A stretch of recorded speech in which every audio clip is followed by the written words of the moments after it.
It's really a great pleasure to welcome Shabnam Virmani into the Poche Conversations. And I also welcome all of you who are listening to uh, this webinar. Shabnam is a person of many talents. She is a filmmaker. She is a musician.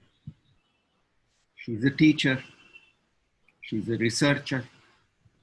And out of all this, she has been spending a great deal of time building up an archive of music from across India, from unheard voices. Her interest in Kabir began after the 2012 situation, and she made 4 films at that time. And she became an artist in residence at the Shrishti Institute of Art, Design and Technology, where she still continues to work. Over all these years, she has herself learned how to sing Kabir.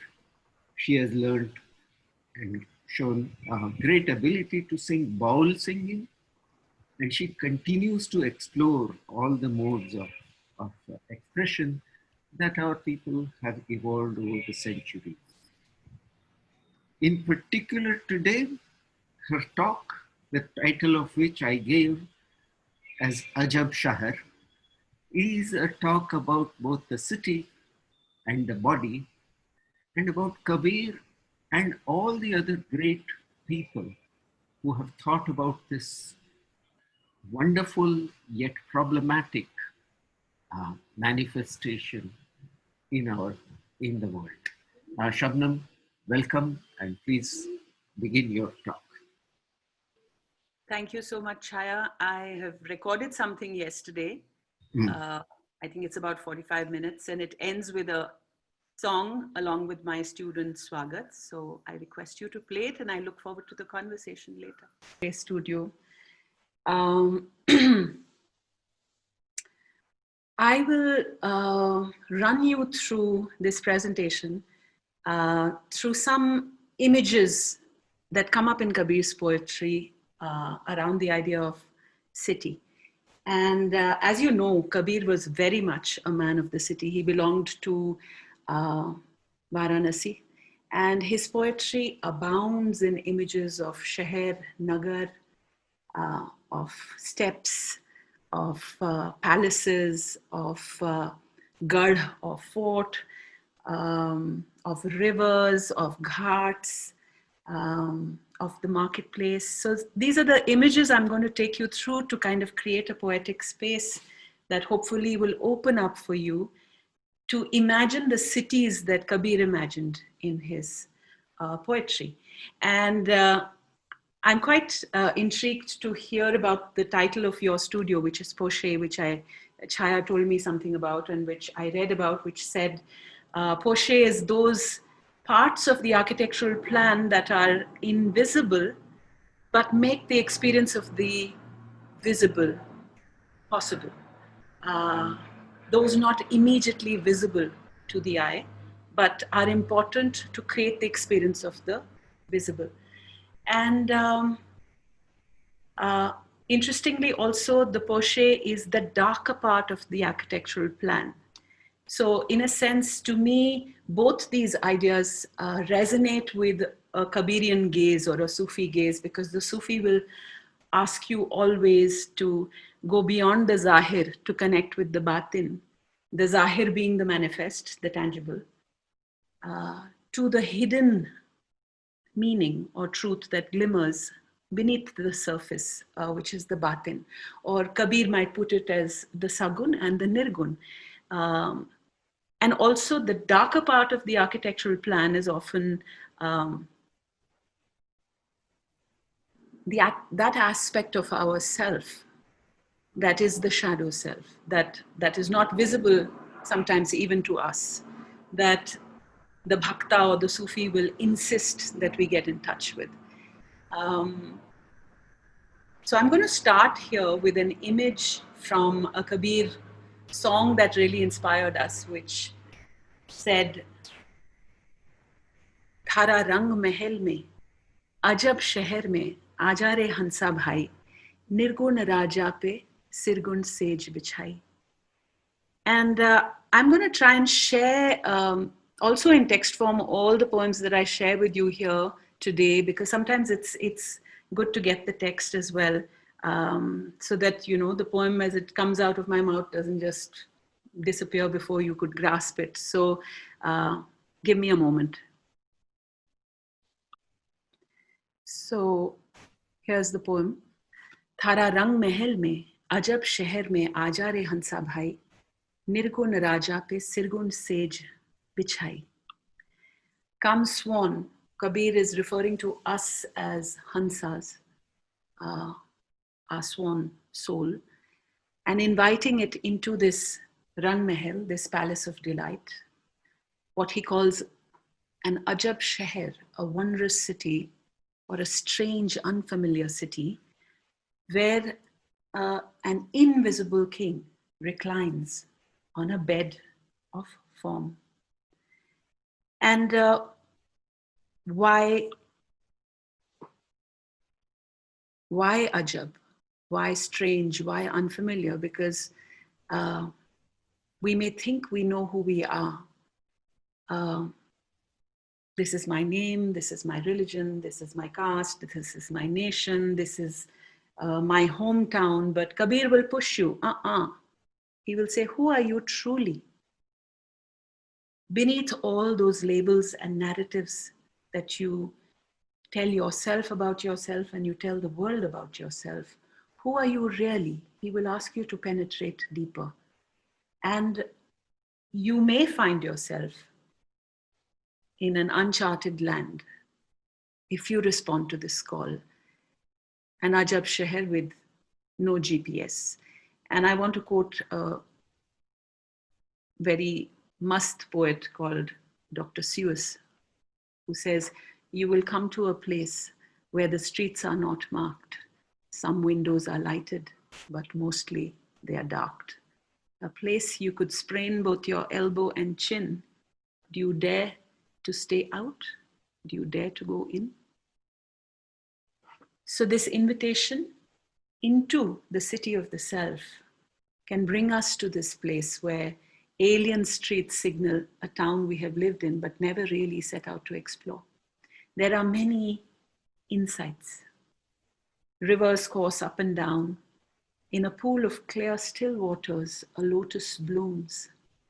A bee hovers. Fish climb trees.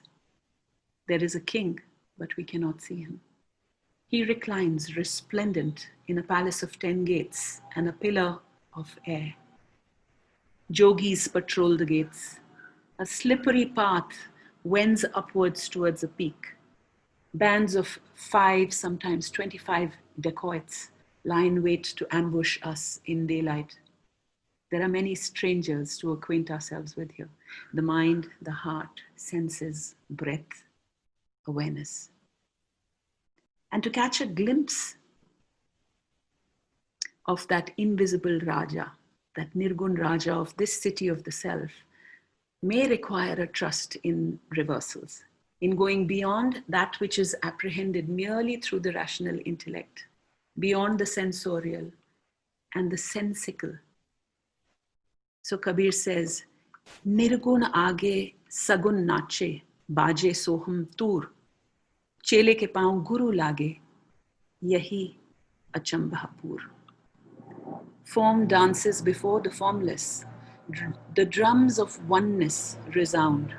At the feet of a disciple, the guru bows, a miraculous turnaround. So, in coming to know ourselves, Kabir promises there may be miraculous turnarounds. And maybe then we will understand why he calls it also an Ajab Shahar, not just unfamiliar, but wondrous. So this is the full translation of the song. Rang Mahal. Ah, yes, my friend, God doesn't dwell in those outward shrines. Striking those temple bells, what do you crave? Ah, yes, the path to the limitless has no signposts or lights. If you have no guide, what can I say? This cup brims with nectar. It is for everybody. Why favor some and disfavor others? Think about it. Catch the sign, Kabir says, in the sign. So, what are the hints? What are the signs he gives us? Where does the self lie? Where this city? He says, Jaat hamari atma, pran hamara naam, alak hamara ishta hai, aur gagan hamara gam. My caste is my soul, my breath the name I go by. Invisible is my deity. My hometown is the sky. So this is another image that has come up, which is that of the city of the sky. And essentially what Kabir is doing is he's taking away the ground from underneath our feet, which is the ground of duality, which is how we anchor ourselves and create our sense of identity or self. And he is taking us into a place of groundlessness. And maybe this is where we encounter the Nirgun Raja. In another poem, Kabir says, Un muni su man laga, gagan hi pahuncha jaye, chand bihuna chandni, alak niranjan rai. Absorbed, still, unwavering, my mind climbs to the firmament. A glow in a moonless light I see, the unseen, unmarred king. This is the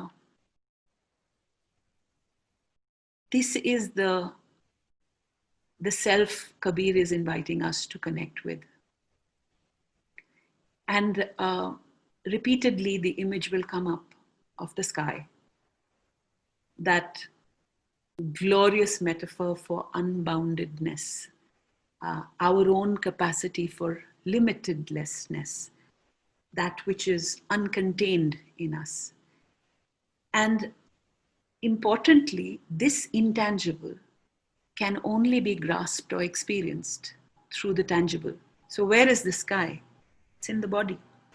It is in the contained. And it is through the contained that the uncontained can be glimpsed.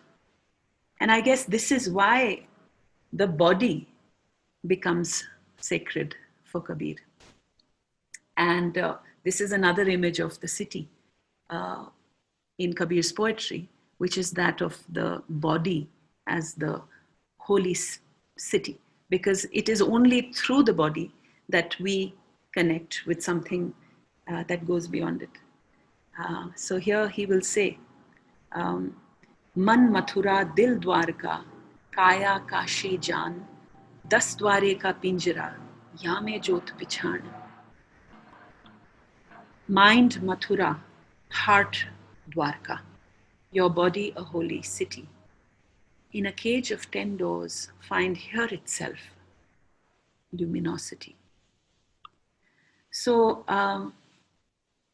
Kabir, of course, is being iconoclastic here because the subtle iconoclasm in this poem, the subtle point of attack is the holiest of holy cities, which is Varanasi, which is from where he is, a famous pilgrimage town, a venerated city, a citadel of Brahminical knowledge and practice.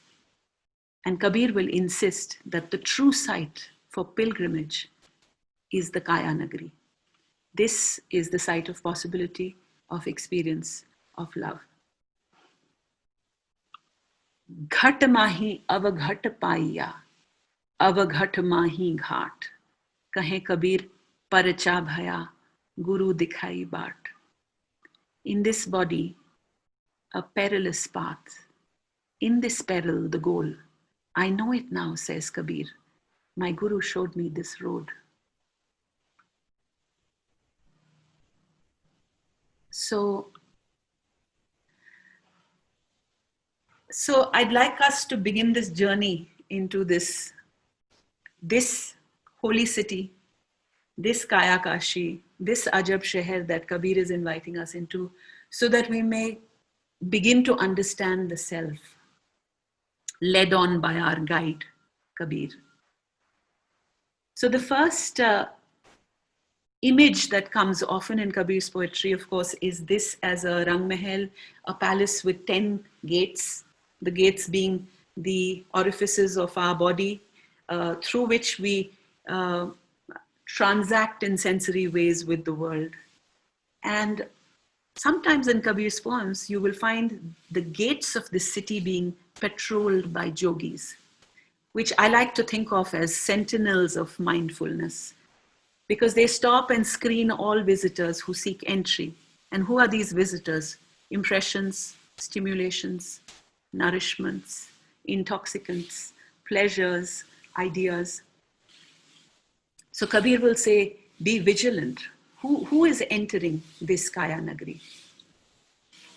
Often this city is completely unguarded, actually. And Kabir will say, who's in charge here? Why is it that in broad daylight, the 5 dacoits, the bandits of our senses, loot us at will? In this city, we come upon ghats. As you know, the river steps leading down to the river in Varanasi are called the ghats. And on these ghats, all of samsara unfolds. Families bathe, washermen beat their clothes, boys play cricket. Sandalwood paste is ground as sadhus heckle tourists, and the dead are sent off to their fiery and subsequently watery graves. And all the while, the river flows on. Its waters signal time. They signal the Bhavasagar, all our sensory flows. And Kabir fashions this body as having several ghats, several step banks from which we transact with these sensory flows, these waters. But he will say, come to the Avghat Ghat. Who comes to the Avghat Ghat? Ghate pani sab bhare. Avghat bhare na koi. Avghat Ghat Kabir ka bhare so nirmal hoi. So he says they all fill water at the river steps, but no one from that perilous bank where Kabir is drawn, those who draw water there are cleansed. So evidently the ishara here is yogic, because the Avghat Ghat is to be found here in the Sahasrar Chakra, from where the yogi drinks. Having made that journey from the Mooladhar Chakra, which is the baser me first instinct, to upwards, climbing up to that perilous ghat, that open-hearted, other-centric, expansive Avghat Ghat, but it's a very difficult climb. And here in the city, in this Kaya Nagari, are the Dhobi Ghats, the Lohar ki Dukan, the Julaha's pit and loom. Here's where we meet with ironsmiths and potters, weavers and washermen, dyers and dhobis, all working with their hands and bodies, practicing their trade, engaging with the material realities of their trade: clay, cloth, mud, dye, lead, iron. These are the gurus, the true source of wisdom. In Kabir's poetry, very often they will speak to you, Mati kahe kumhar se, ya lakdi kahe lohar se. They have incredible wisdom. So the potter, the weaver, will listen and learn from material. And the sensual, the material, the located, and this embodied is sacred. It is the path to the invisible. And always I feel in Kabir, the invisible or the alak is pointed to, but from the place of luck. So he is not privileging the intangible at the expense of the tangible. He is always showing us the movement actually between kat, akat, spoken, unspoken, lak, alak, seen and unseen, between the embodied and the disembodied. And then we arrive into the bazaar, which is a big image in Kabir's poetry. The bazaar unfolds as an image for this lifetime itself on earth, in which we get an opportunity to buy something, to sell something, to give, to take, to receive, to offer, an exchange. And what does Kabir see when he casts a gaze upon the markets of this world? He sees untruths selling like hotcakes and no buyers for the truth. So let me share some poetry here with you. So here Kabir says, Saach koi na patiyai, jhoote jag patiyaye, gali gali gauras phire, madira bet bikaye. There are no takers for the true, the fake sells like gold. Milk cans roll from door to door, while liquor sits still and gets sold. He will say, Ram नाम की लूट है, लूट सके तो लूट, अंत में पछताएगा जब प्राण जाएगा छूट. There is a bumper discount sale available of Ram's name, available fulsomely at all times. But nobody is really interested in that kind of bargain. Ram's name is up for grabs. Plunder this booty if you can. You may regret the chance you lost when your last breath is gone. And often the Ram Nam, the name, gleams like a pearl of contemplation, because one big image in Kabir's poetry is the jeweler's heart, the Johri Bazaar. Lagyo ghat bhitar, he will say. And what are these jewels? The jewels of our breath, the jewels of this present moment, easy and fulsomely available, but no one cares for it till they are gone. So here he says, हीरा पड़ा बाजार में खलक उलांघा जाए, जब आवे कोई पारखी, महंगे मोल बिकाए. A jewel languishes in the market, no one gives it a glance. When a true connoisseur comes along, it fetches a priceless sum. So repeatedly in these images of the city market, Kabir will ask us, Bavra, तूने क्या कमाया? गोविंदो गायो नहीं, तूने क्या कमायो बावरा? बार बार अलग अलग तरीके से he will ask us, what did we truly earn in this opportunity we had to trade something in the market of this world? What wealth? We came, we scrambled, we competed, we grabbed, we looted, we rioted, and we left, having hoarded and accumulated a lot of stuff that we couldn't take along. So Kabir says, Kabir so dhan sanchiye, jo aage ko hoye, sis chadhaye potali, le jaat dekha na koi. Garner that kind of wealth you can take along when you go. Ever saw a dead man walk with a bag of belongings in tow?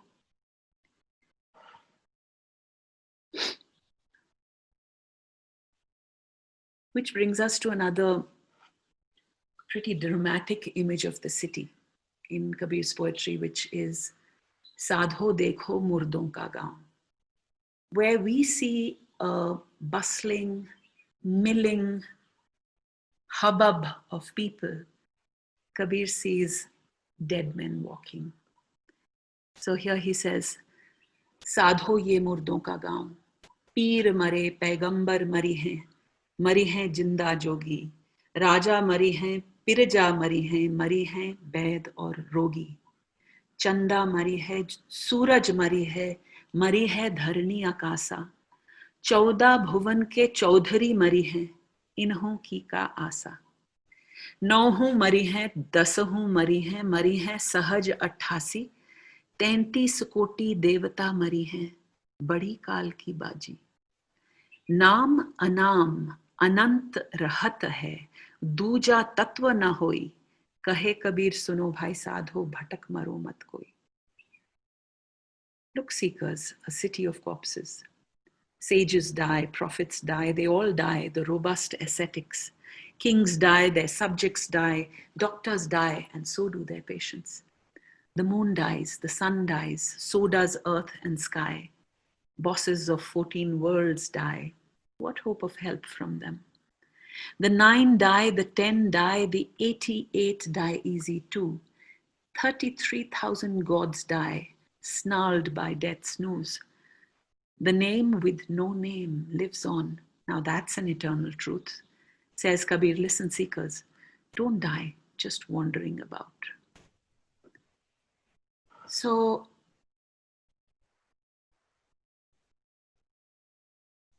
we return again and again to the name, the Naam, the jewel of contemplativeness, of attention, of self-awareness, as the only undying entity.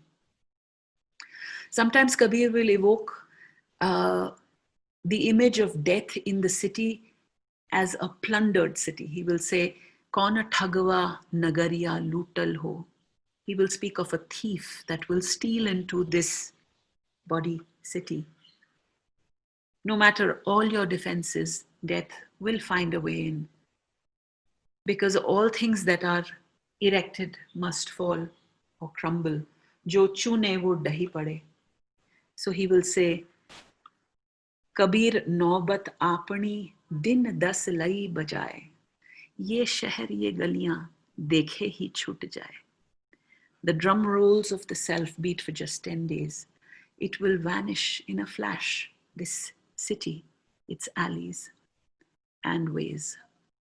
And so cities that inspire must die with as much beauty and grace as they live. Impermanence can be envisioned at all moments in our city. And this Kabir calls dying before your death, or the art of dying. But what does that mean? One way to die before your death, using an image of the city, would be to stop clinging to the walls, stop building these walls, these defensive ramparts of the proud city of the self. Let them collapse. So he says, मैं के गढ़ को नाश किया, दुर्जन काढ़े दूर, राज प्यारे राम का, nagar basa bharpur. The fort of the ego is blasted. Thieves flee to distant lands. The reign of beloved Ram begins. The city prospers and swells. So walls are very strange things. We erect them because we want to keep the thieves out. But often walls, protective walls, are keeping the thieves in. So when Kabir's Ram takes over the reins of this city, there are no walls and no fort, for he has nothing to protect and nothing to hide. When the separative walls of I crumble, scoundrels scamper for cover because their nexus with the ego is exposed. Who are they? Who are these thieves? Lust, anger, greed, attachment, pride. These are the thieves that operate behind these protective walls to keep them propped. But when these walls collapse, a true Ram Rajya begins. A way of being in this world where no territory is clung to. Because the mystic rejects the protected walled city, one that excludes the city of Brahmins, the city of the pure, the exalted, the canonical, that practices the politics of exclusion. Kabir is in quarrel with such a city. As you know, you all know about the fact that Kabir lived all his life in Varanasi, but towards the end of his life, he dumped it and migrated to a city called Maghar. जहाँ कहते थे कि if you die in Varanasi, you get reborn in heaven or you gain swarg. But if you die in Maghar, you get reborn in your next life as a donkey.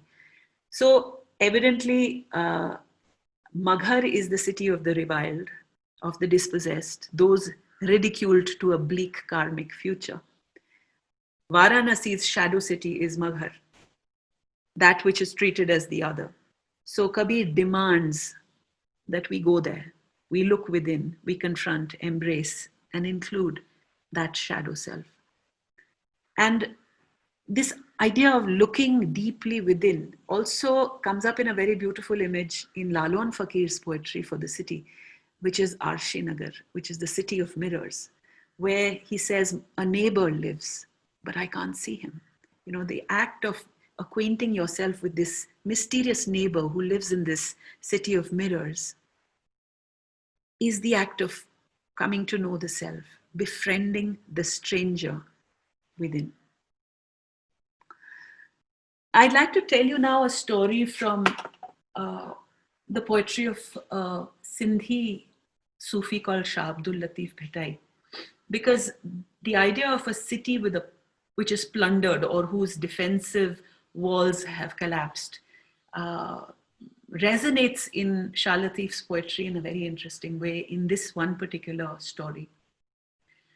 So in the kingdom of Junagadh, there was a king, Raidiach, a great patron of the arts and a great lover of music. And one day, sitting in his palace, he heard the strains of a surando come wafting into his palace walls, through his walls, into his court. And he was quite entranced. So he sent his courtiers out, ke pata lagao ye kaun hai? And they came back saying, it's a wandering minstrel called Bijal. So he said, call him into the palace. Bijal arrives, and the king asks Bijal to sing. In a high palace, the king, down on the ground, the bard, but the strains of his surando penetrate the palace walls. Right? And when Bijal begins to play for the king goes into a trance. He is undone, transfigured. When the music ends, the king returns to the world and, deeply overwhelmed by the music, he asks Bijal to ask for anything by way of reward for playing such amazing music. And Bijal says, nahi, you won't be able to afford it, let it be. So the king's pride is stung and he says, I'm the Raja of this land. What do you think? Ask for anything, it will be yours. And Bijal keeps saying no. When he insists, the king, Bijal finally says, okay, king, I ask for your head. The beggar entered the palace bearing his instrument. He struck up his melody and fortresses fell. Oh, Bijal, your music resounds everywhere. The cry has gone out in the city. You've asked for the king's head. The king beheads himself. The queen wails. Courtiers are stunned, and the city of Junagadh is plunged into mourning. Junagadh, in the poetic imagination of Shah Latif, is the world which is to be left behind, mourning and weeping. Bijal is the murshid, the guru, who asks for the impossible price. The king is the disciple yearning for the truth. His body and ego self, the royal palace, the fort, where Bijal plays his instrument. And the price Bijal demands for his music is the king's head, his khudi, which blocks him from Khuda. They struck a wondrous deal, the string, the dagger, and the head. But is this all you came for, minstrel? From so far away, my head is not worthy of you, says the king. So what was the undoing of the king's ego self, his defensive, separative boundary? Music. Interestingly, Kabir also asks us to listen to the Anhadnad, an extraordinary unstruck sound which once heard cannot be unheard. It may compel us to cut off our head. So I'd like to now share with you poetry that takes us into the place of love, into another image of the city, which is the city of the beloved, which is accessed only through a loss of self, through a cutting off the head, through a dissolution of separative walls. So let me just share something with you here. So here Kabir says, ये तो घर है प्रेम का, खाला का घर नाही, शीश काट भोई धरे तब बैठे घर माही. This is the house of love, my friend, not your auntie's open house. Chop off your head, place it on the floor, or else the gates are shut.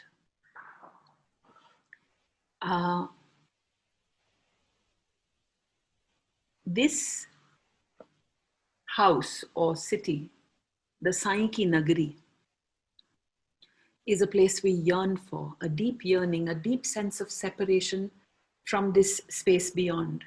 In the poetry of Redas, he fashions this as Begampur, the sorrowless city, a utopian vision of a place beyond hierarchies and violence, beyond torture and terror. Kabir speaks of it as Sai Ki Nagari, a space, a des, beyond both sorrow and joy, where all dualities dissolve, no sun, no moon, no wind, no water, where this fragile entity, the I, reified into our existence, into our minds as a solid sense,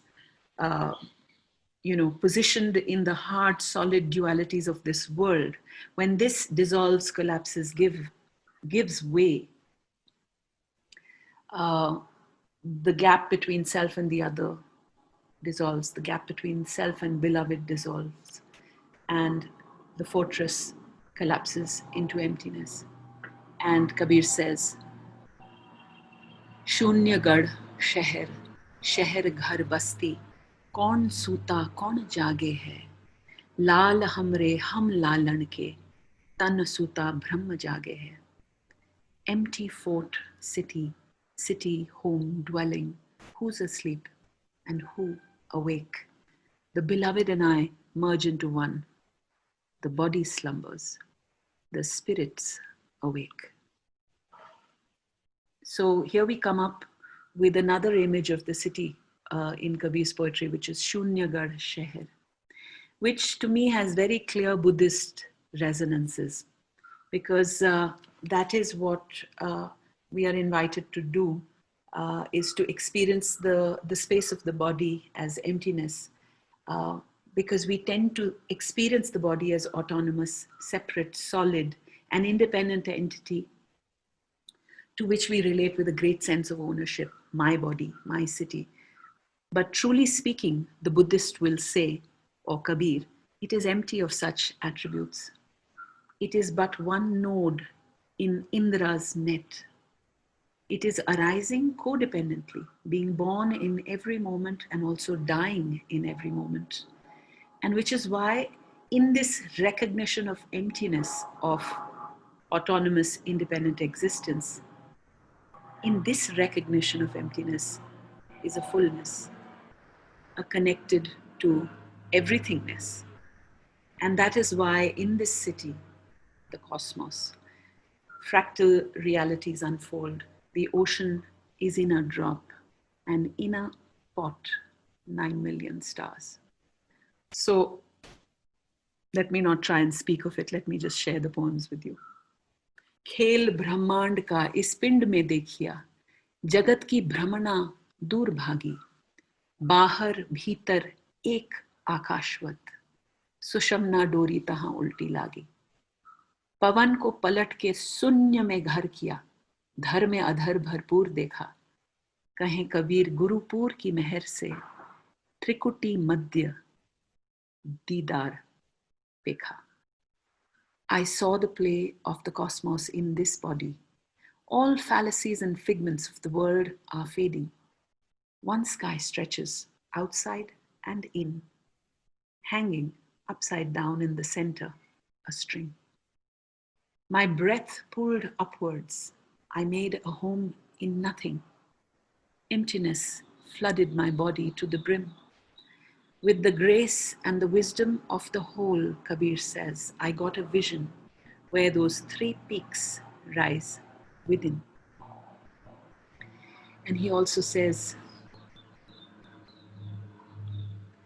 बूंद पड़ी समूंद में जाने है सब कोई, समूंद समाना बूंद में जाने बिरला कोई.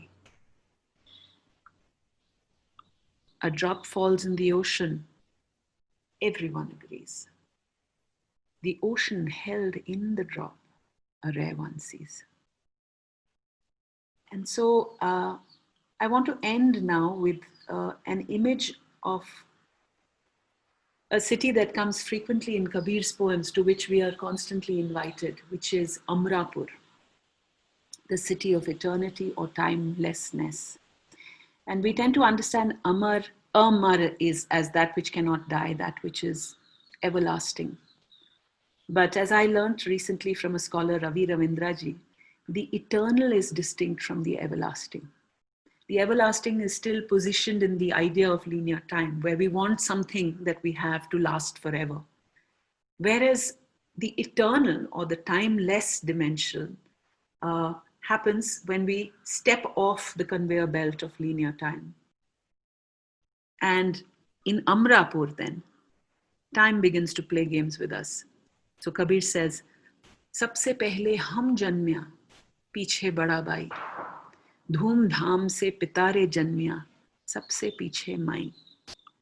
To begin with, I was born, and then my elder brother. With pomp and show, my father was born, and last of all, my mother. So, I don't know how you respond to these poems, but momentarily, to me, these poems unshackle us from being tied to the past and the future. And then, for a brief moment, like we glimpsed the groundlessness in Kabir's City of the Sky, we glimpse a moment of timelessness, a dimension beyond linear time. And the only gateway to that dimension is right here, in this moment, in the now. So Kabir says, Had chhadi behad gaya, hua nirantar vas, kamal ik phoola phool bin, ko nirkhe nij das.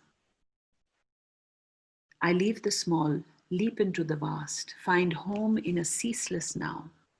A lotus blooms, no flower is seen.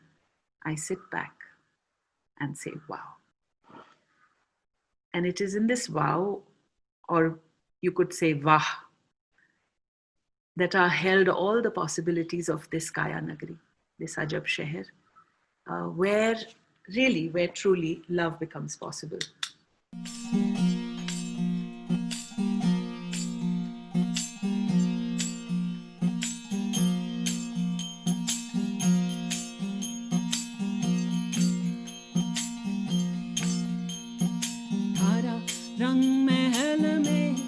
अजब शहर में आजा रे हंसा भाई, निर्गुण राजा पे सिरगुण says बिछाई, यहाँ सिरगुण सेज बिछाई.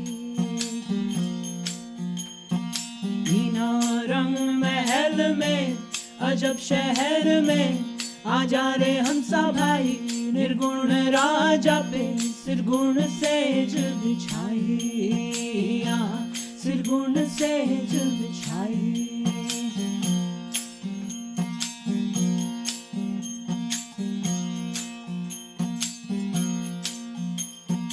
अरे हारे भाई, देवालिया में देव नाही, झालार कूटे गरज कसी. अरे हारे भाई,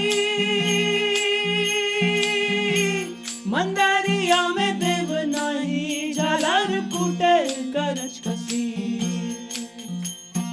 थारा रंग महल में अजब शहर में आजा रे हंसा भाई, निर्गुण राजा पे सिरगुण सेज बिछाई, सिरगुन सेज बिछाई ना रंग महल में अजब शहर में आ जा रे हंसा भाई निर्गुण राजा पे सिरगुण सेज बिछाई सिरगुण सेज बिछाई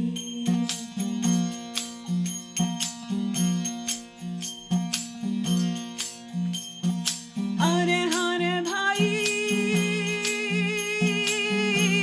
बेहद की तो गम नहीं नूगरा से कसी अरे हरे भाई बेहद की तो गम नहीं नूगरा से कसी थारा रंग महल में अजब शहर में आ जा रे हंसा भाई निर्गुण राजा पे सिरगुण सेज बिछाई हो सिरगुण सेज बिछाई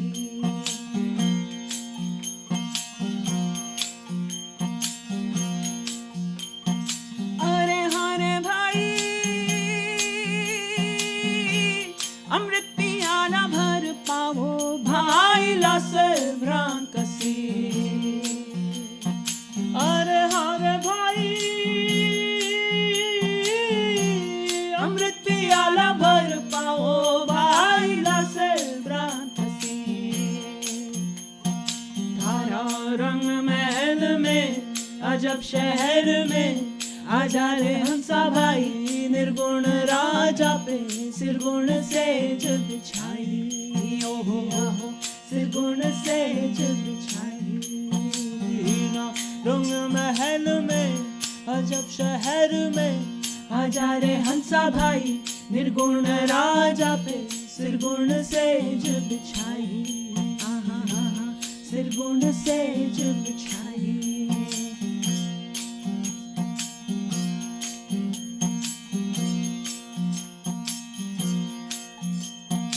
अरे हरे भाई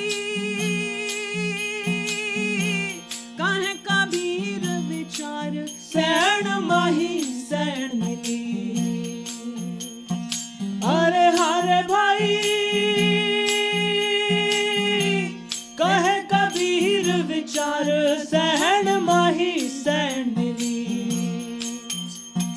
थारा रंग महल में अजब शहर में आ जा रे हंसा भाई निर्गुण राजा पे सिरगुण सेज बिछाई सिरगुण सेज बिछाई सिरगुण सेज बिछाई ओहो सिरगुण सेज बिछाई That was just lovely. It was beautiful. Such a beautiful synthesis of all the poetry that a lot of us don't have access to because of the language, perhaps.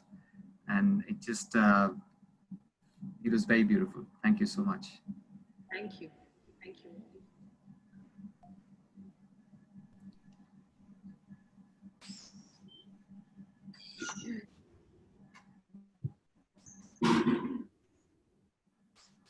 May I ask the panelists to have, if there are any questions, concerns, or observations, if they could voice them.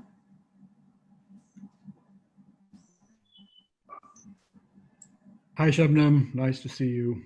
Hi. Always such a pleasure to hear you sing.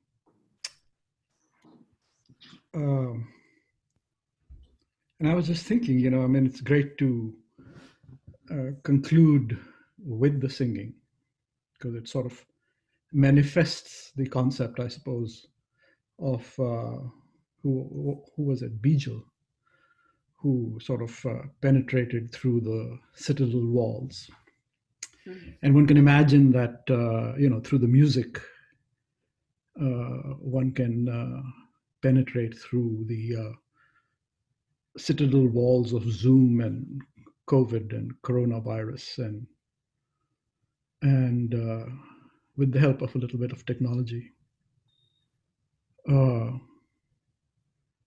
But as you were singing, a couple of things resonated for me. I mean, so first of all, in terms of observation, as you presented Kabir's thinking, it seemed very much, in the Sufi tradition, the Buddhist tradition, even the Platonic tradition, form and formlessness, the ideal form behind and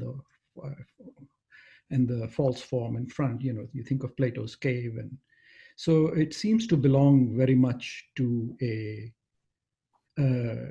well-established Indo-European lineage. But I was, intrigued in between. You sort of riffed a little bit about the idea that it wasn't simply a beheading that simply transports you into that other realm, but rather that there is something like a more complex, I don't know if complex is the right word, but interrelated relationship between the form and formless, which is to say, in the end, perhaps the two terms are unsustainable as such. So I thought, given the performative kind of character of what you presented, I suppose, what is the relationship between the Tanpura and the other instruments that you held, which have a very clear material quality, and the mics that you used, and the technology that you are accessing, and their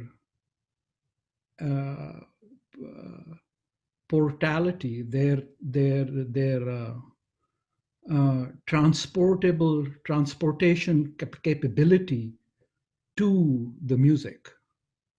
I mean, how does one have to behead the instruments as well, and the internet, and like, what is that? How does that portation happen in your sense? Or to put it architecturally, since via Kabir, let's say you strung up the city, unfortunately, as yet once again the poor city gets castigated. But you also hinted at it. But how might we dedicate or reimagine architecture as the transport beyond bringing down the ramparts towards this formlessness? What from your perspective might be the beginnings or the outlines of the path or the way that you also talked about towards this Ajab Shahar?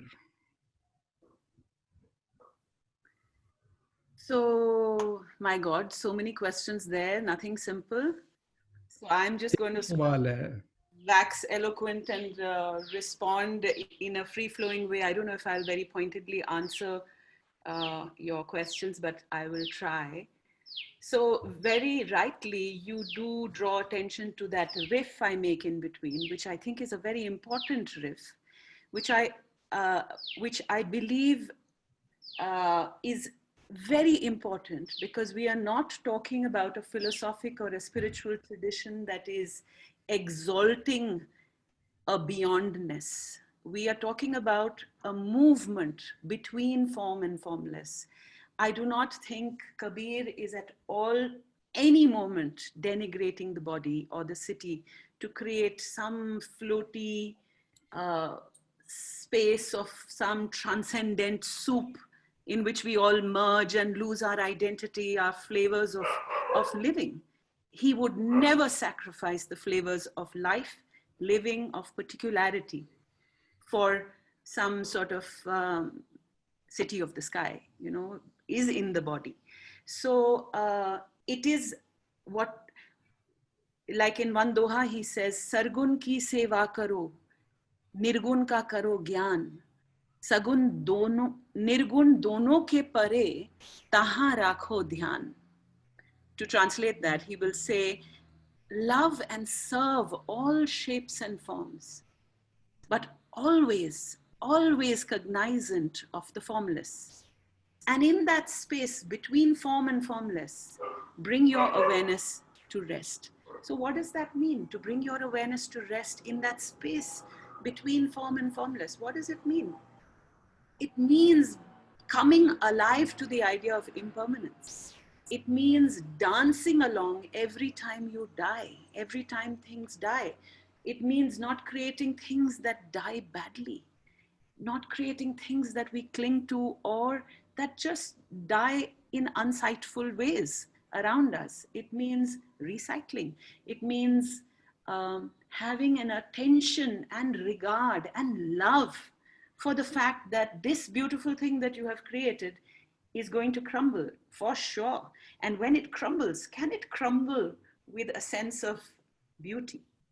I don't know what that might translate into uh, in terms of architecture, but maybe it would be forms and shapes and ways of being that engage with our material realities with delight and dissolve and have the dissolution planned in them, you know. And maybe it means creating things that are lightweight, that live lightly on this earth and that disappear like Osaramoti. It takes shape like a drop of dew with great beauty and it vanishes. So can we carry, I don't know, dissolution as an aesthetic?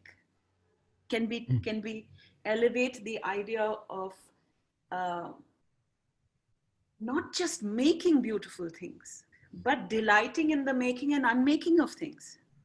I don't know what that might translate into. Yeah, I mean, I think it's an interesting.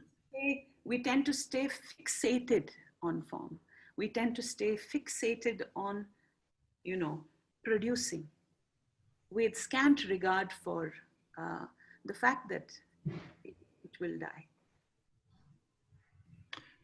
I mean, one of the things that this reminds me of is that many times I've argued that all architecture should be compostable, and that all architecture, because there's a sort of a deeply held ethic in architecture around permanence. And valuing the stone and sometimes I will, so one can argue that, you know, the pyramids are the stupidest buildings on planet Earth because they're still around, whereas Also, they reek of arrogance, right? Which is the buttressing of the idea of a self that you feel needs to be projected, asserted, established, made visible for everybody to see. This is me, and this is my boundary. You know, that's the politics of that kind of assertion of self gets manifest in that kind of architecture. Whereas, what kind of cities might we imagine if we were to take inspiration from, say, the image of the Indra's net, which is such an incredible image that comes to us from Buddhist and Jain and Hindu cosmology, which is Lord Indra has this net, and on each node of this net is a jewel, and in each surface of the jewel are reflected a million other jewels, because there is a jewel on every node. And it becomes an image for not autonomy, proud autonomy and separation. It becomes an image for interconnectedness, for recognition of the fact that I'm not separate from you and I'm not distinct from you. I'm not taller than you. I'm not bigger than you. You know, my Statue of Unity doesn't go higher than the Statue of Liberty, but that I am you and that you are in me, you know. And what kind of cities would we imagine if we were to use such images as our inspirations? yeah, so just to, yeah, I mean, I think but again, to sort of close out my response,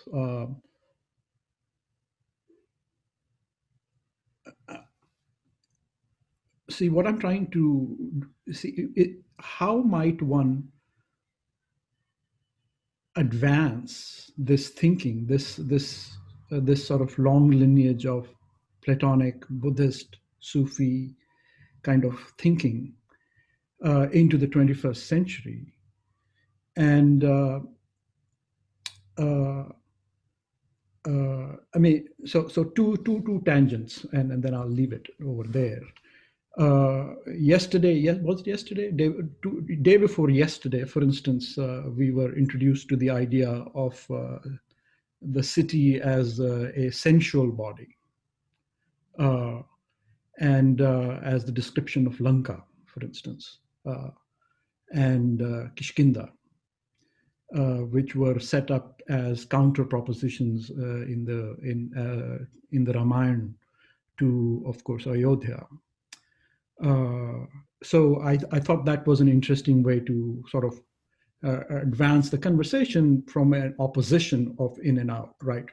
And into that was also woven in the idea of the forest, which is not an uninhabited place, but is also an inhabited place, which also brings in the idea of animals and kind of a multi-species perspective. And this sort of post-human kind of thinking that we are sort of engaged with nowadays. And I think all these ideas can be effectively woven into this narrative and sort of, I think, enriched beyond this sort of duality that gets set up in the argument. And I think the idea of sensuality in that sense, which is a very material attribute, if you like, right, of the body,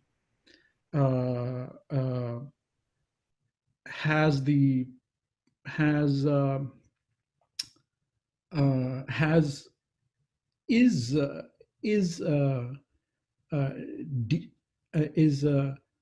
in a sense DNA connected to music, because music also has very definite materiality, if you like. It doesn't exist non-materially. So to be able to distinguish between, I don't know what were the terms you just used, rich living and versus dead living.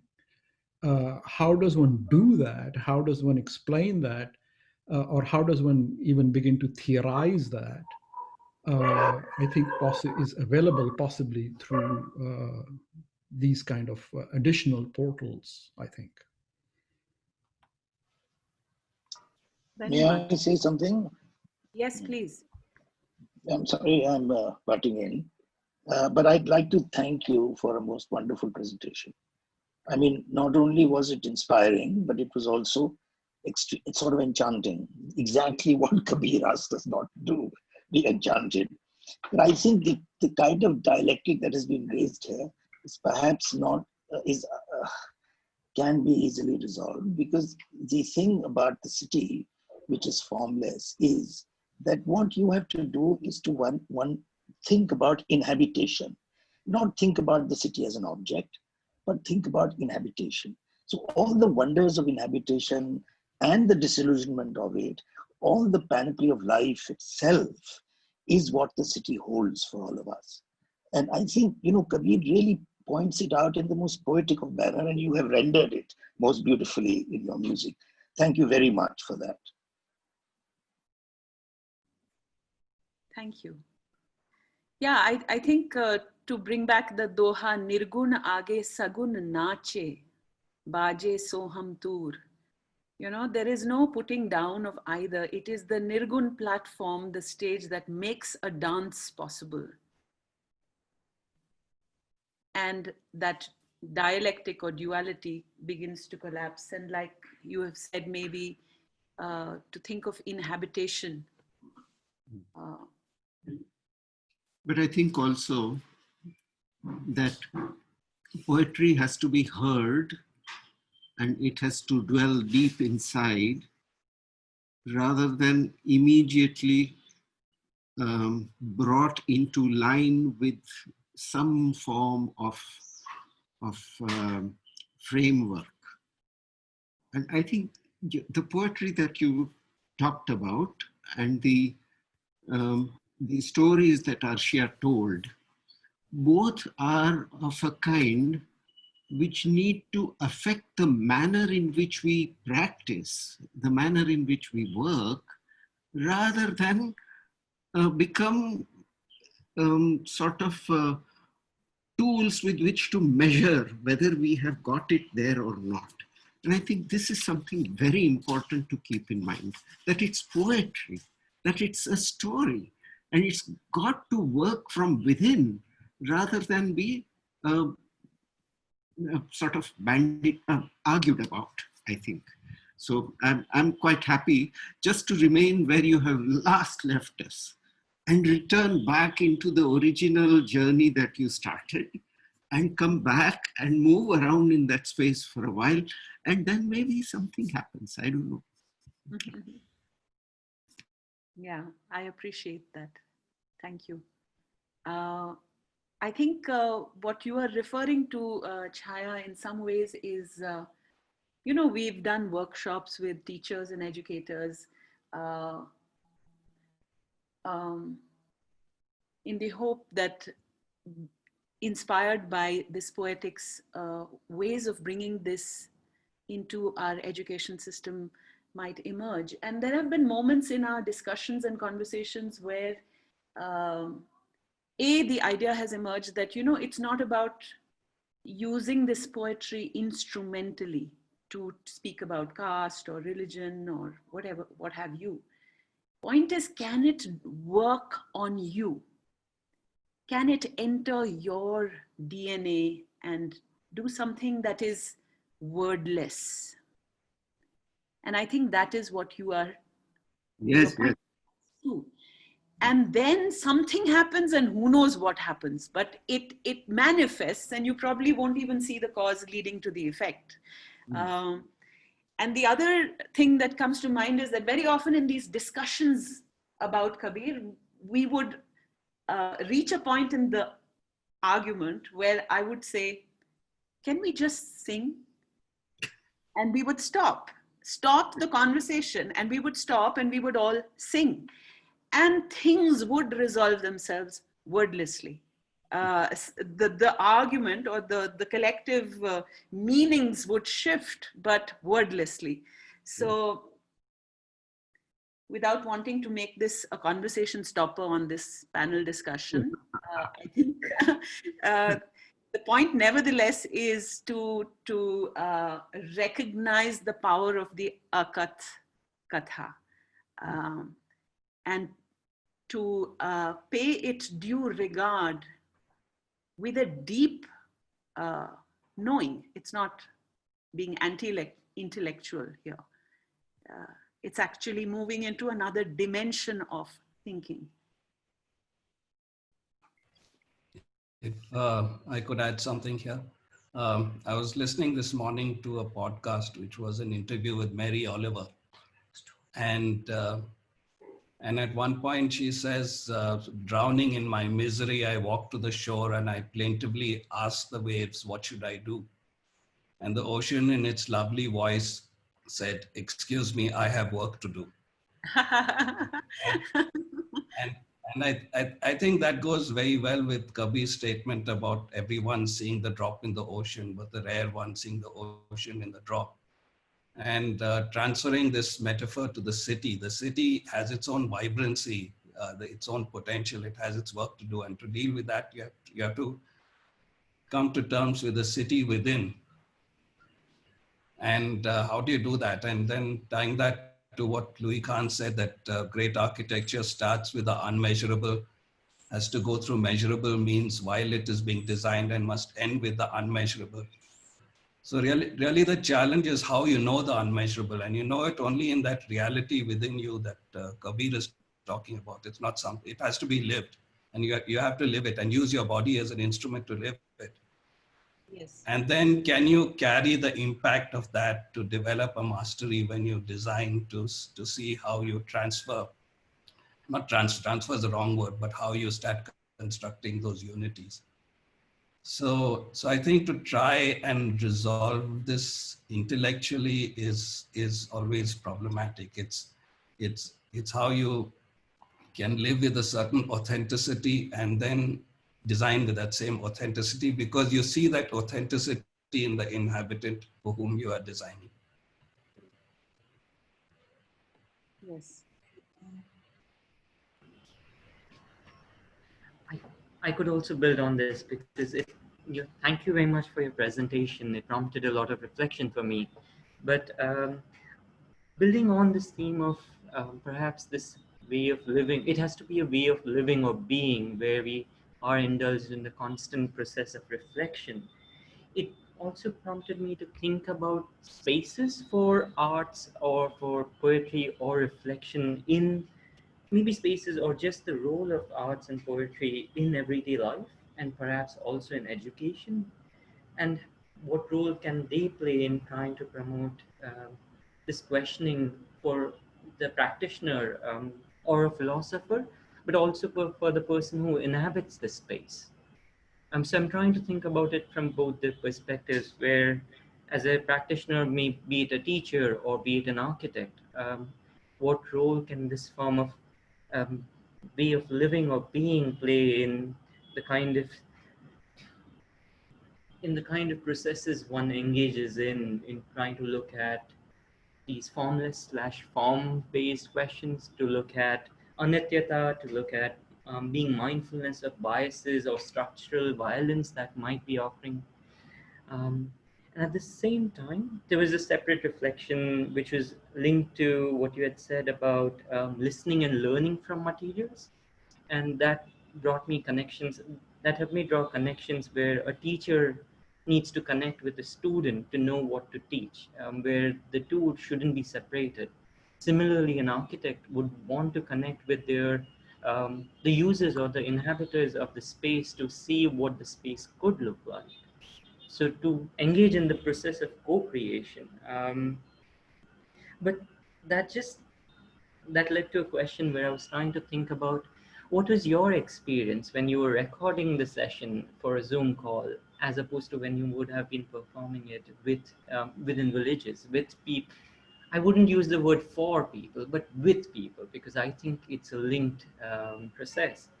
But these were a few reflections. I also have a more built environment specific question where I was trying to think about, can there be a specific kind of built environment that prompts constant reflection or that creates the space for reflection?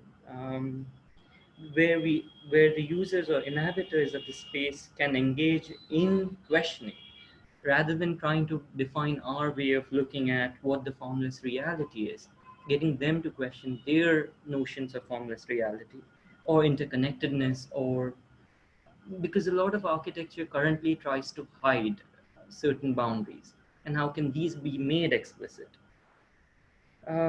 Or the role of symbolic statement, because you spoke about a lot of symbolism in poetry, and similarly, can the built environment tap into this? Or the role of dialogue, spaces for dialogue, music, art. I don't know, maybe this is for everyone because I'm not an architect by training, but other architects would probably be able to build on it. But yeah, a few thoughts and questions. Thank you. I'm not sure if I had anything very specific in response to you. So yes, please let this be open to the wider community listening here. The experience of recording this, looking at a laptop, was distressing, I should say. Um, it was difficult to connect with a source of inspiration, that kind of like a loop that gets created when you are singing or sharing or speaking. There is a flow that happens, that moves between listener, speaker, and a sort of an energy between the two, a sort of a vibrating, palpable energy, which you begin to channel into your being, and there is some kind of a flow. And to record this and sing to was a challenge, to do it in a way that felt authentic, alive, inspired. Um, so it helped that Swagat was with me and we kind of sang with each other. but to speak into the laptop was a bit of a challenge. But so yes, yes and no. Let us not look at the role of technology in that sort of simplistic sense of, oh, it cannot ever replace embodied interaction. It creates and facilitates other kinds of interaction. And much as all the work of the Kabir Project has delved into, excavated and celebrated and interpreted and curated the embodied oral tradition, we have done it through films, and we have done it through the internet, and we have done it through CDs and DVDs too, and books. So all these are flows and flows that interpenetrate and feed into and off each other. And yeah, that's all I have to say.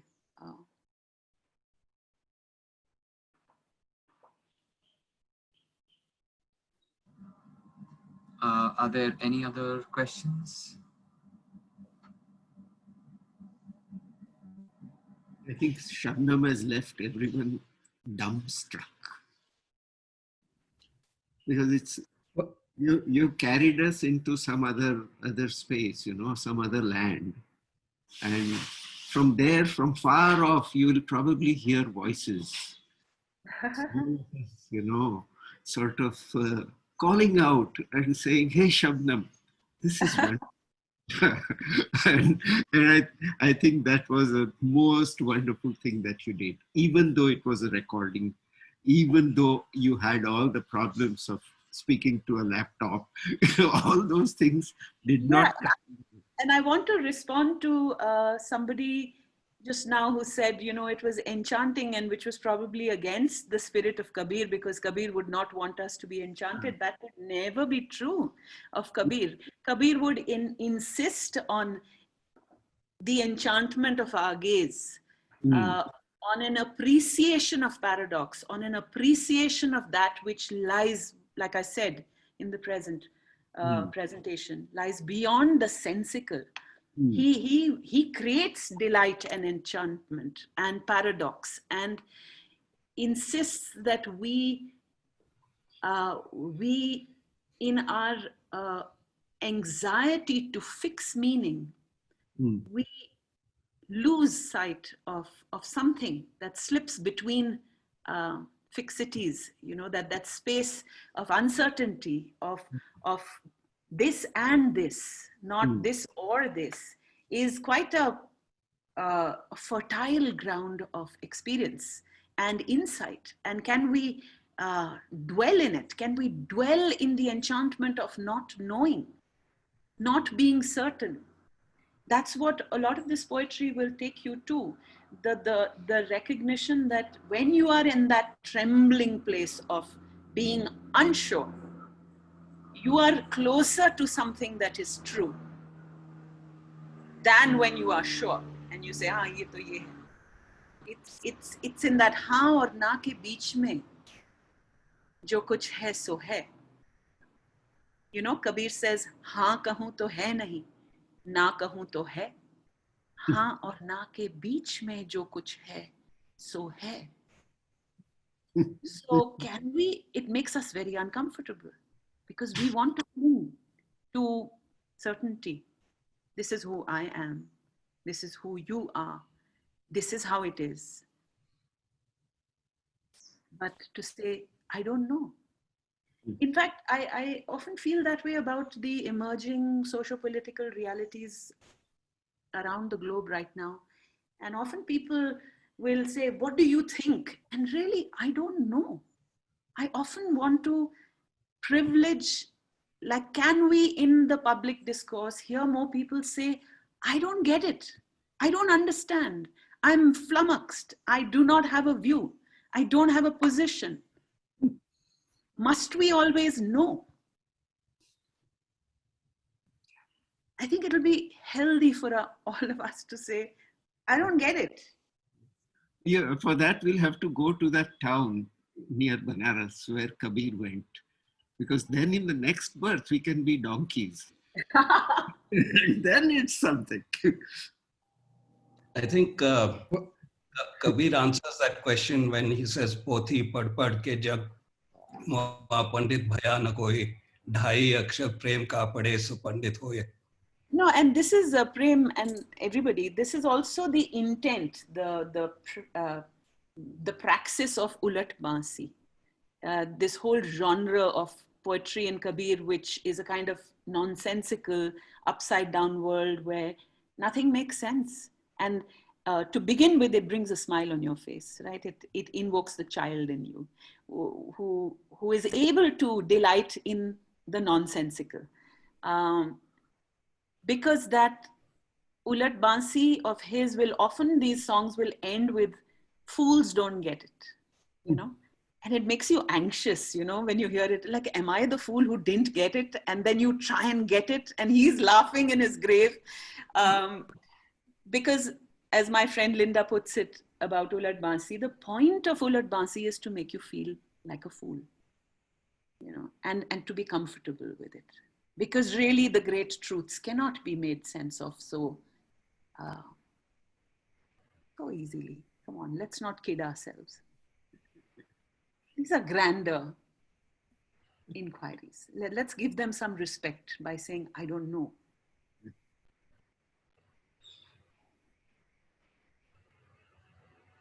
well, I can try a little stupidity. I mean,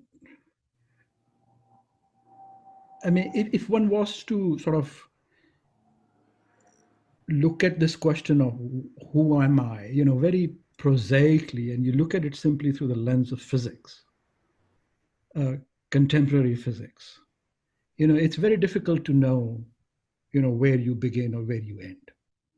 In fact, physics very clearly states, you know, it's the limitations of your senses which seem to project space and form and to you. And it seems to me complete, you know, that you know, we're mostly basically emptiness, and emptiness is not nothing either. It's also sort of like a Higgs boson field. And when we get down to really down to subatomic particles, when quantum physics starts to kick in, we find that it is all uncertainty, actually, right? And that we find, or it seems to, the nature of reality, just from this very prosaic perspective, in many ways does verify, or not, doesn't verify, I don't think it verifies, but is harmonious, let's say, with the ideas that are put forth over here. Absolutely. So the nature of reality and the nature of subatomic particles and how they work and what produces everything in the universe. I mean, it makes complete sense that you know, we are quantumly produced subatomic particle arrangements that have always been here and will always be there. So, I mean, I think it is possible to continue to build on these ideas with more layers of understanding that we have present and accessible, and that we are continuing to build on, rather than simply saying, well, it is just to be known. You know what I mean? I think the concepts that you have articulated and performed only are enriched when we sort of entangle them with science. I mean, science is not a you know, strange house. It works. It has love for the universe and is interested in it. Yeah. Very much so. So at no moment is this debate or the discourse to be interpreted as anti rationality or the rational intellect, but to at all moments recognize its place. I think what it seeks to dislodge, if at all, is the hegemony of rational intellect, which seems to inform modern discourse, which is that there are other ways of knowing, and there is this way of knowing too, and that the two can mutually enrich each other. In fact, the Dalai Lama, I'm told, has had several amazing dialogues with quantum physicists and Absolutely. David Fantastic others. dialogues. Yeah. There is a moment that a Buddhist teacher I was listening to recently, Alan Wallace, he describes this moment, this electric moment on stage when David Bohm and the Dalai Lama are in conversation, and they turn to each other at a moment in the discussion, and the Dalai Lama says, the physicist says, how do you know this without quantum physics? And he says, but how do you know this without Madhyamika? You know? Right. So, There you go. so these are not at Exactly. odds. And we are all arriving at a consonant apprehension of the nature of reality, which is more exciting than we imagined it to be. Mm-hmm. Yeah, absolutely. Exactly. Yeah.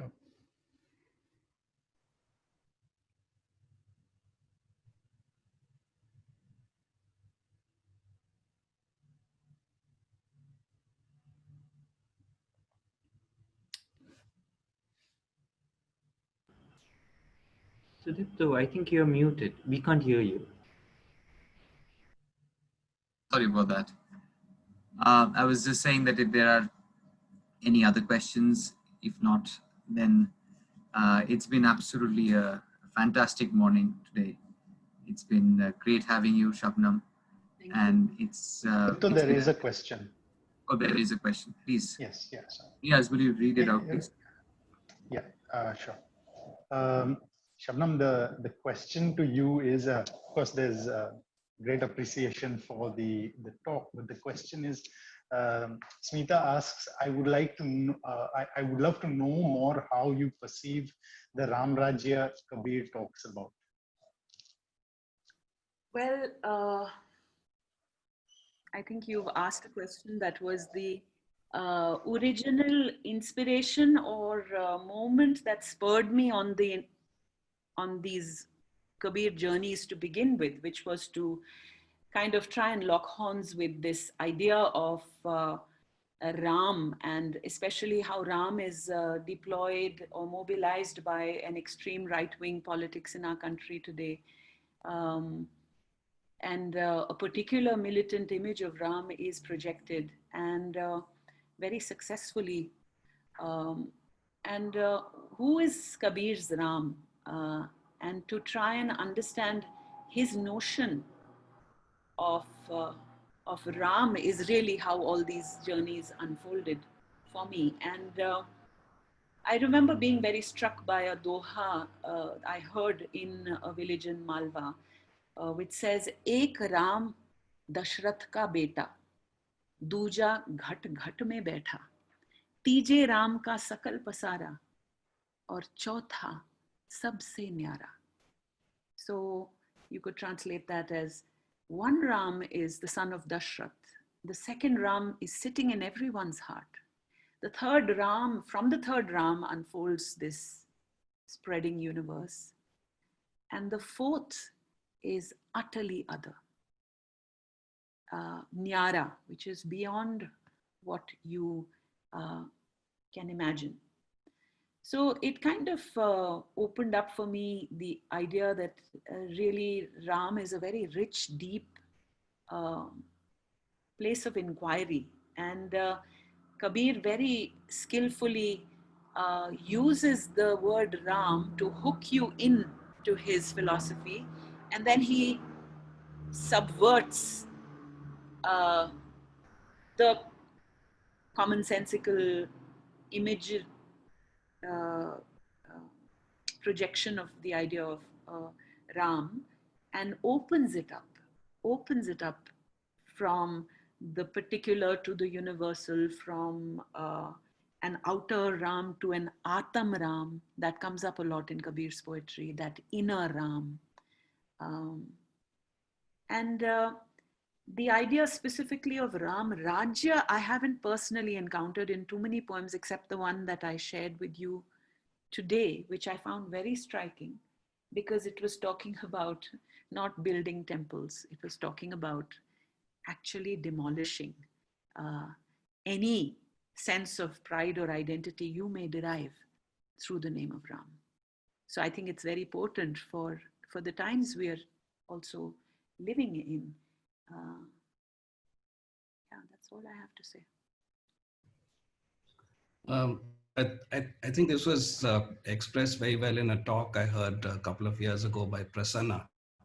And he was looking at the Ram Mandir issue and saying that we make the mistake by seeing it as a conflict between Hindu and Muslim. And actually there's a conflict within Hinduism, which is far more important. And he put it in two slogans, Hey Ram and Jai Ram. Hey Ram, which are Gandhiji's last words, are said from a position of humility, from surrender. And Jai Ram is from a position of command, of conquest. And you see that power dialectic playing in the way it's that slogan has been more sort of made more and more patriarchal. So Jai Siya Ram has become Jai Shri Ram. So I think the notion of Ram is powerful, but more in the Hey Ram tradition. And actually, that's a much more significant conflict we need to pay attention to. And we're just scratching, not seeing the true conflict by looking at it as just in a Hindu-Muslim conflict. Absolutely. Very, very true.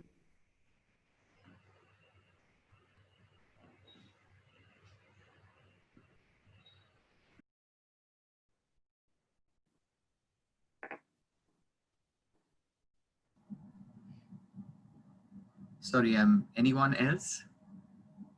I hate to be the one to close this. Well, we should maybe have Shabnam sing for us to close it out. Yeah. See? Actually, I didn't. Do you want that? It would Yes, take yes. That'll be great. Set it up. Okay, just give me a minute. I'll get my tambura.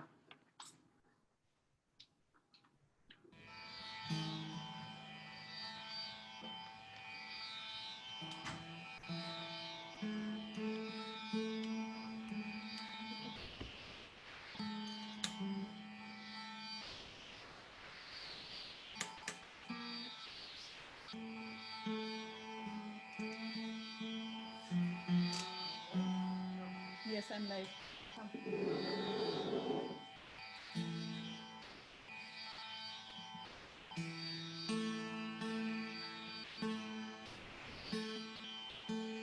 Okay. Please say hello to Swagat, whom you heard sing with me. Hi. Hello. We'll do a song. Swagat, will you set up this and your mic? Yeah. Till then we'll do a song since we're talking about, can you hear me? Yes? Okay. Yes. So we'll do a song about Ram since we were on that topic. This is a song from the Rajasthani oral tradition, which says, Ram ras meetho ghano, piye amar hoi jai. The taste of Ram is sweet, and you drink it, you move into a dimension of timelessness, like we were discussing earlier. But what is this taste of Ram, interestingly? मैं मेरा घर जाड़िया लियो पलीता हाथ कोई अगर जाड़े घर आपड़ो चलो हमारे साथ. I have burnt down my house. I have the flaming torch in hand. If you burn down yours, then come on, walk with me. This is the taste of Ram Ras. Then he says, Ghar jare, ghar ubare, ghar rakhyo ghar jaye. You burn a house and it is saved. You cling to it and it is gone. Ek achambho mein joviyo mado kaal ne khaye. I saw such a wondrous spectacle, a dead man eating time.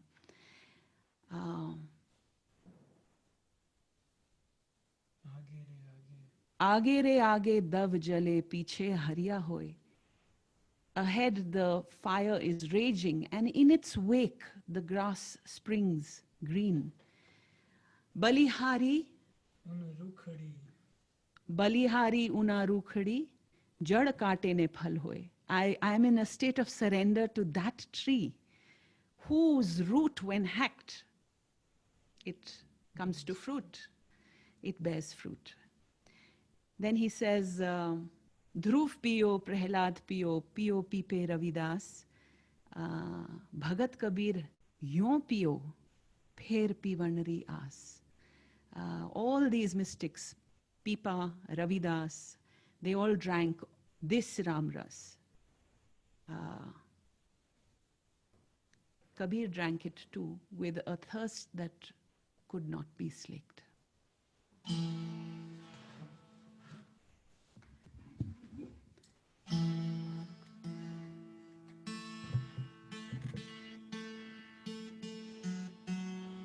Can you hear Swagat? Hello, check.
You're all on mute. We can't hear you clap for us.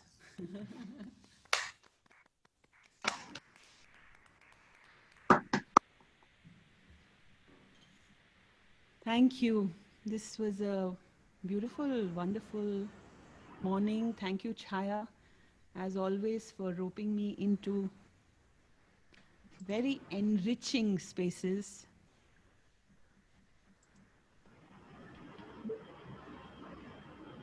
Thank you, Vikram. Thank you, Prem. Thank you, all of you. We who have to thank you. Yes, thank you. Thank you so much. Thank you.